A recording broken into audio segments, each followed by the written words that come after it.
Thank you so much, Waqas, for joining in. So, ladies and gentlemen, today I have with me Waqas Hassn. So, he's an engineering graduate from National University of Singapore, and he founded Australia Yours in 2015.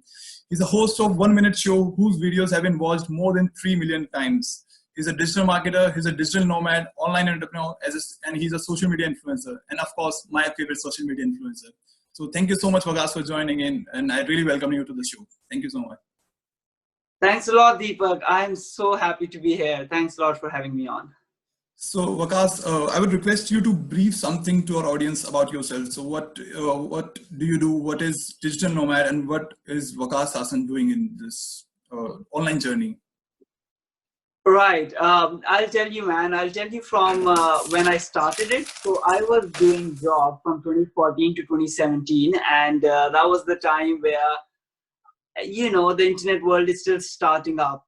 Personal brand is not something people are looking forward to. This was still quite new for Instagram. And although these travel vloggers started popping up, but it was still the space which was not as common as it is today with the millennials and everyone. And right about in 2016, I decided that I should not be doing job for the rest of my life, and let's just break off and start to develop something on the internet as a business, not as a social media influencer, not as a content creator, nothing, as a proper business.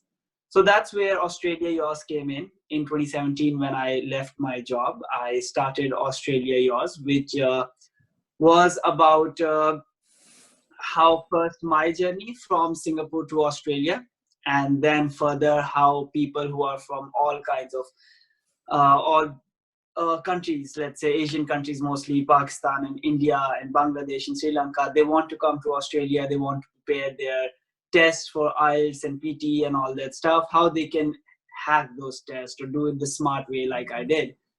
That was the first venture in the internet world. So of course that's been 3 years, and it's a very big company now. While that was going on, couple of other things happened in the last 2 years. One is this social media influencer thing started popping up, which was nothing more like me turning on Instagram camera and just sharing thoughts with people on what are my principles and what are some of the ways they can, let's say, get better at communication or get jobs or make content online and all that kind of stuff.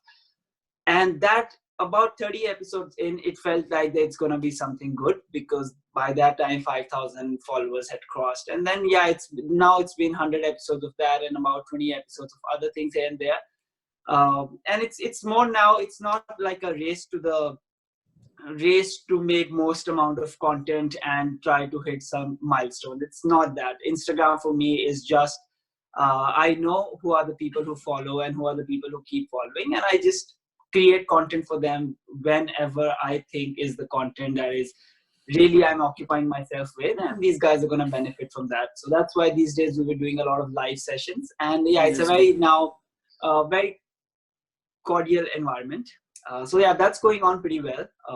And lastly, about 2 years ago, I started giving talks as well on internet entrepreneurship and how to use technology to make processes smarter, cities smarter. So that is now a very big second career. Yes. So it's about, I would say, 6 to 7 months a year. I travel around the world where I give talks. The last 2 years, it's been 25 countries. I don't even know, I think 50 plus talks here and there. And that's going on. So as you mentioned about digital nomad as well. So the digital nomadism started first with the talk. So I was like, now that I'm giving talks, so the talks are usually from 1 day to 5 day talks. And I'm like, why do I have to come back? Why not I just give a talk, then travel for 1 month in some other exotic place, then give some other talk, and so on and so forth. So last 2 years, the average has been that I've spent about 7 months, 6 to 7 months in a year traveling to different places, and 5 to 6 months living in Australia, where the home is at the moment. Okay. So Waqas, you have a huge fan following in India as well. So when I told my friends that I will be interviewing Waqas Hassn, so they were all equally excited as I am. So they were very happy for me to have your interview. So happy to hear that. Yes. So Waqas, I saw your pictures where a decade back you shared a picture, a decade back, and now your photo. So So tell us about your journey. So how that Waqas Hassn and the now digital nomad Waqas Hassn. So your journey from that Waqas to today, what we see on your Instagram. So how did this whole transformation happen? So earlier you were shy, I guess. So before this decade. So when you were like yeah, shared that's a good point. That's a good point. Like probably you will experience as well. Whenever we start making content, we don't do it because we think we are pretty cool. We do it because we are actually coming from a very vulnerable space in our head that we like, I don't know, will audience like it or not, and they'll judge and all that stuff. yes, And yes. the reason was that I had so much thoughts building up that I wanted an outlet of that. So it was a very self-driven internal reason, not because I had any high image of X number of people should be following that. That's never the case. So it turned out to be very therapeutic experience as well. So when it actually popped up was that in June 2018 I started with my first video. By September 2018 I just packed up everything and went for a 6-month tour around the world. And I was like, then I'm gonna just live in different Airbnb houses. Sometimes I had someone who was following my content or my friend in any other country like Norway and Sweden and Luxembourg and Germany, so I just stayed at their places instead of using Airbnb. And while I was doing that 6-month travel, I kept making content. So by the time I was back in after 6 months, the community was pretty solid. Businesses were doing pretty good. Actually, businesses did much better when not thinking about business all the time and instead just traveling around the world and taking time here and there in the cafes and in the hostels and some exotic place, man. That's been so because digital nomad journey, it's not about escape from the work. It's about taking your work anywhere, everywhere in the world. And I find more happiness sitting on a street in Prague or Budapest and with the coffee on maybe in a cafe and then working, rather than just being a tourist. I have seen I get so bored. I can probably be a tourist 2 to 3 hours in a day at max. Rest, I would rather be just chilling with work in some exotic places. And then the confidence came, and then all these years and all that stuff happened. About 6 months, I would say it takes to get into confidence zone. So then you start seeing the impact, because now I know 100 plus people at least who have from the community have either created their brands or started their Fivers or done something, they started their podcast. So now it has so much has happened that you like, it's fine. I'm still not chasing any milestones, anything. It's still like whenever I feel like there's some value I can add, I would pop up make a video on that. Wow, amazing, Waqas. You're an inspiration for many of us. So thank you. Thank you. So my next question is, so how can someone in their 20s, so who's just starting out from the scratch, so how can he begin his online journey from very scratch? So what should be my next step? What should be my first step if I want to start my online journey? So what do you recommend? Right.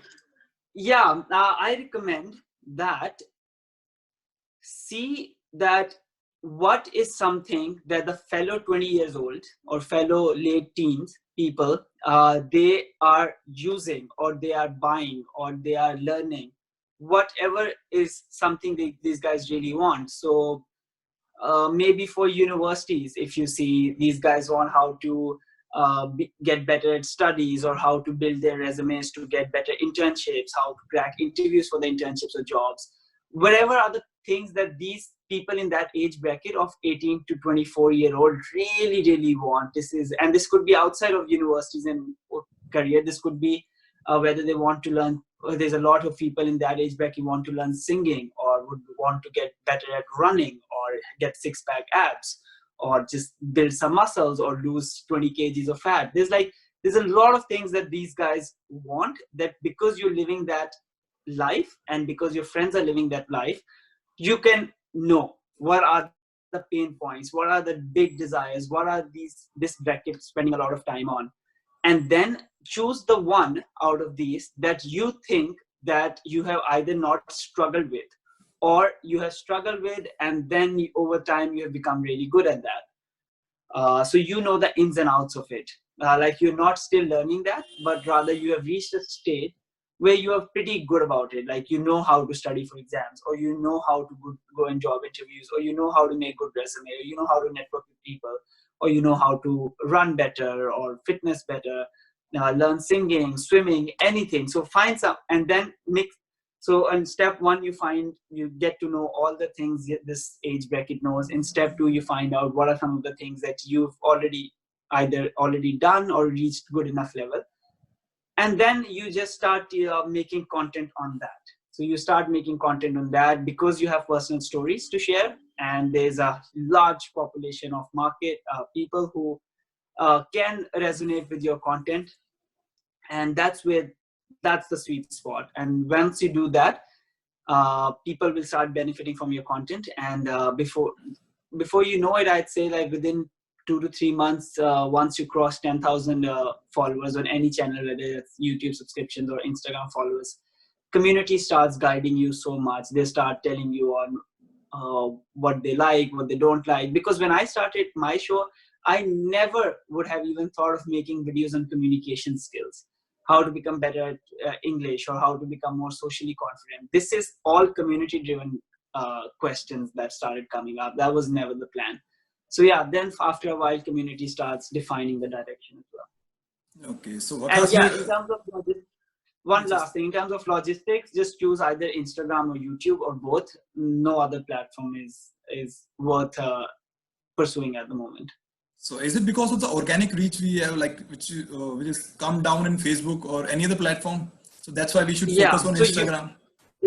Exactly. So YouTube has become the long tail. Whatever you'll make in YouTube today will be relevant for the next 10 years. So you have biggest brand chances in YouTube if you're playing the long game. So whatever content you build today, it will always be there and keeps going up if it's good, and for the next 10 years it stays solid.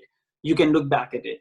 Also, YouTube is the only platform where if your videos are valuable, they are helping people solve something in their life. Over time, they do pick up. I've seen videos pick up even after 6 months. For 6 months, they'll have 500 views, and then they'll start, suddenly algorithm will pick up. No other platform, every other platform is instantaneous. Whatever happens in the first 24 hours, that's what it is. YouTube is the only one where if you're making valuable content, it can, even after 6 months, start rolling up. And Instagram, because Instagram is the only platform where the community feel and tribe and influencer and this thing is real. TikTok, you might say it is there, but TikTok, the communication is not there between the content creator and the followers that much. People follow TikTok just to keep watching funny videos and all those videos. If you want to have a community-based thing where when you travel to different countries and live with these guys in their, whether that's in their houses or wherever that is, then it's Instagram. Instagram is the only place where community is strong. Okay, so sounds great, yes. So Waqas, what would you suggest to someone who is just starting to make his online brand? So let's say I'm starting to build my online brand from scratch, whether it is on Instagram or YouTube. So what are the things that I should keep focus on? The key things that I keep in mind while starting from scratch? Okay, number one, that content is 70% of everything. No matter you're best at video editing or subtitling or lighting, and this doesn't matter. It's the content. If the content is average, and you can pretty much understand that if you do follow other people's content as well, and if you think that your content is at that level, the level of content that some of the people who have millions and millions of subscribers and followers, they make such good content. If your message is as good as that, then it's good. Otherwise, keep improving yourself as well. And of course, improving is all the way journey.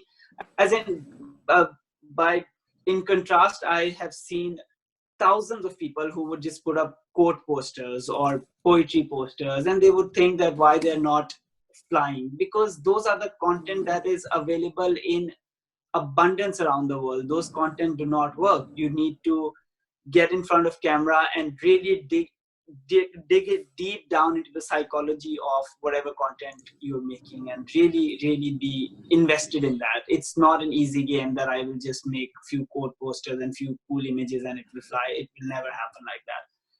So yeah, get in front of camera and really make good content. Once that is sorted out and you have, let's say, 30 episodes or 30 video content material ready, then start thinking about how best you can edit them. And editing in today's world is really simple. I sometimes just edit using mobile app. Which is Filmora. I don't even spend too much effort in that, but it's just like sharp video cut at the right moments, have a decent heading, the usual template that everybody's following on Instagram, the usual subtitle and all that stuff. So that is your content game. And then it's a marketing game, which only two strategies work. And hashtags and all that never work. Only two strategy works. One is this strategy, which is that you interview different people who have 10,000 plus following.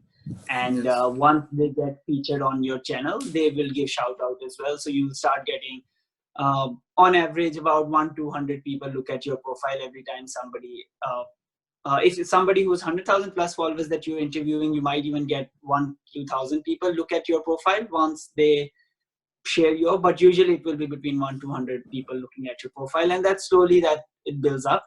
This is one way, and the other way is you see if you can take out, let's say, 20,000 rupees out of your annual budget of something that you're doing otherwise. Maybe you cut down on some skill that you had to learn, or some movies that you had to watch, or some subscriptions you had to take. Just take out about 10,000-20,000 rupees and use that as your marketing budget, because that's the fastest way. You make a content, you put $100 rupees, 200 rupees behind it as promotion, and that gets you in front of the right people, because you really go deep and select interest and blah blah blah.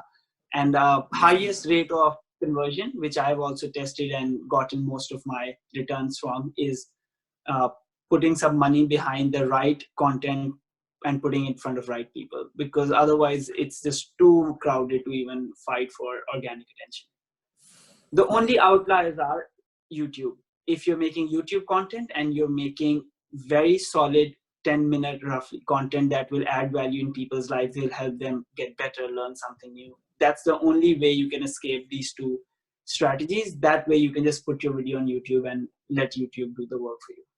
Okay, sounds great. Thank you so much. So, Waqas, so there are many people, there are many youngsters who want to make their online community, who want to make their online brand, but they are not able to start out. They are not able to find the right opportunities in the market, because the market is flooded out with the people who are just trying to make their online brand, or they are trying to make their online presence. So, in today's world, in 2020, how can anyone spot the right opportunities for themselves?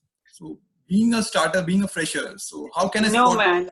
Yeah, it does not work like that. That first find the market and then make content in that. It works from other way around. That what are some of the things that you are interested in, and you are actually doing that. You're consuming that kind of content. You are knowing more about that. It comes from within first, because that's where, if you are the follower of that content, that means that there are many people like you, hundreds of thousands of people, millions of people like you of your age, who are also interested in that thing.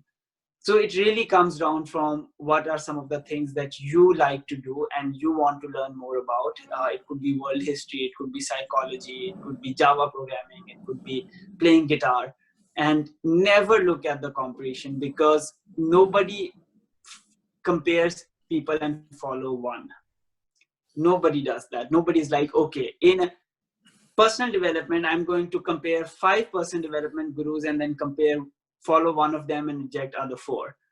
It's not like that. It's really like, once your content reaches in front of people through ads, through shout outs, through YouTube algorithm, they just judge based on that content, that whether that single piece of content has added any value in their life, has helped them in any way. If the answer is yes, they follow you and your tribe starts building. It's not a competitive game. So you don't even have to look at the other competitors in the market. So it's like basically recognizing your strengths and then playing on that, right? You're saying. Exactly. Perfect. Yeah, and your interest and what excites you, your curiosities. It's very your thing. So wow, thank you so much, Waqas. That's great. So Waqas, one last question I have for you is, so what would you like to suggest to the people who are like, how to make their 2020 the best year of their life? So how can I kill my dreams? How can I chase my dreams? So in 2020, what should I do?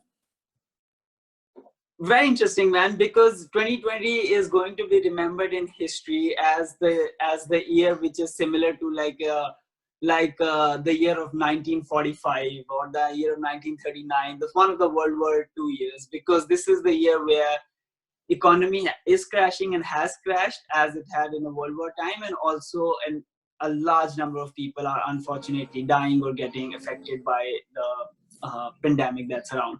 So this is not any other year ever. So this is going to be remembered in many ways. So what we are sure of, that the world of late 2020s or 2021 and onwards is going to be 5 to 10 times more online than it was before 2020.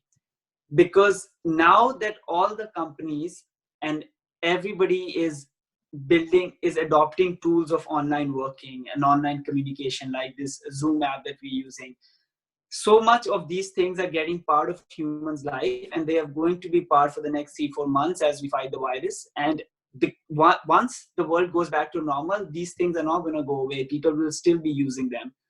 So if there was ever a time to become a content creator or an internet entrepreneur or start your freelance business, freelance income on the side on Fiverr.com or Upwork.com, it's the year of 2020. Because no matter what you do, it usually takes 6 months to 12 months to anyways become good at that and to have enough traction. So just use that year, which is 2020, to spend your 6 to 12 months of effort and learning, because this is the time where adoption rates are going to be highest ever. And you might even not get successful in, let's say, monetary ways in 2020 because economy is so bad. But if you are able to build your systems, your channels, your podcasts, your brands, whatever in 2020, from 2021 onwards, you're going to be in a very different position. On the other hand, if you do not do anything in 2020, and once the world comes out of it, and then you just think of starting something up, you're going to be thinking, I'm so far behind from the world. How will I ever catch up? That's the two states it is now. So this is the best time to start building something online and starting creating content, right? Perfect. And don't even chase the rewards yet. Rewards might come in 2021 because economy is bad, but don't even worry about rewards. If you start in 2021, you'll be very far from where the world is. So yeah, that sounds great. So thank you so much, Waqas. It's an honor to have you on my show, and it's really an honor to see you on face to face and talking to you. So thank you so much once again. Thank you. Man, pleasure is entirely mine. So happy to be the first time on guest on your podcast, and hopefully, like 6 months or 1 year later, you have tremendous success here in this podcast, and would be a good story to share. Thank you so much, Waqas. It's an honor. Thank you so much. Have a good day, buddy, and stay safe. Thank you so much, Waqas. Thank you. Thank you so much.